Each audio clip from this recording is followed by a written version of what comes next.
एक गांव में शरद नाम का लड़का रहता था। वो बहुत गरीब था। उसके घर में सिर्फ शरद और उसकी माँ रहते थे। शरद बहुत बदमाश था। शरद एक गांव से दूसरे गांव में जाता था और बुढ़ी के बाल बिकाता था। एक दिन का वो 500 रुपये कमाता था। उसका बहुत अच्छे से चल रहा था। फिर एक दिन शरद की माँ बोलती है, बेटा शरद, मुझे नई साड़ी लेनी है। मेरी सब साड़ी पुरानी हो गई है। शरद बोलता है, मैं तुम्हें 1 रुपए भी नहीं देने वाला। उसकी माँ बोलती है, बेटा ऐसा मत बोल, मैं तुम्हारी माँ हूँ। इस दुनिया में तुम्हें मेरे अलावा कौन है और मुझे भी तेरे अलावा कौन है। फिर शरद बोलता है, हाँ, मैं तुम्हें साड़ी नहीं दिला सकता। तुम्हें साड़ी चाहिए तो तुम्हें कुछ काम करना होगा।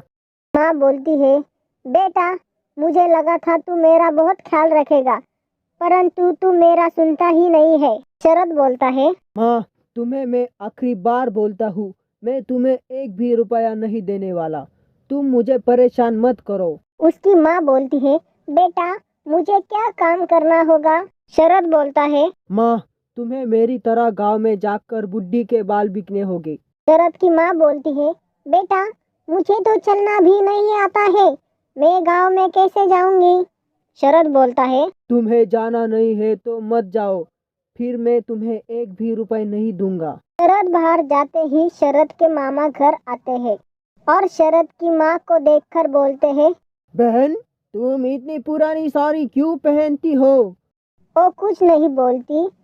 शरद के मामा फिर से बोलते हैं, क्या हुआ बहन, कुछ तो बोलो। फिर वो बोलती है, भाई मैंने शरद को बोला था मुझे नई साड़ी चाहिए। फिर शरद ने बोला, तुम्हें साड़ी तभी मिलेंगी जब तुम गांव में जाकर बुढ़ी के बाल बिकाएंगी। फिर थोड़ी देर में शरद घर आता है। उसके मामा उसको बहुत मारते हैं और बोलते हैं, देख शरद, तुझे पता है क्या तू किससे बात करता है? ये तेरी माँ है। तुझे इसने जन्म दिया है। तुझे थोड़ी भी शर्म नहीं आई क्या ऐसे बोलते हुए? और तुझे एक बात बता दूँ, तेरी माँ मरने के बाद तू बहुत पछताएगा। तुझे अभी भी टाइम है, सुधर जा और माँ से कैसे बोलना है ये भी सीख ले। शरद अपनी गलती मान लेता है और माँ के पैर छूता है और बोलता है, माँ, मैंने बहुत बड़ी गलती की है, प्लीज मुझे माफ कर दो माँ। मैं आइंदा से तुम्हें ऐसा कुछ नहीं बोलूँगा माँ। हेलो गाइस, आप सभी को ये कहानी कैसी लगी और शरद के मामा ने जो किया सही किया या गलत किया, कमेंट करके हमें बताओ। और हमारे इस वीडियो को एक लाइक करो और चैनल को जल्दी से सब्सक्राइब करो यार।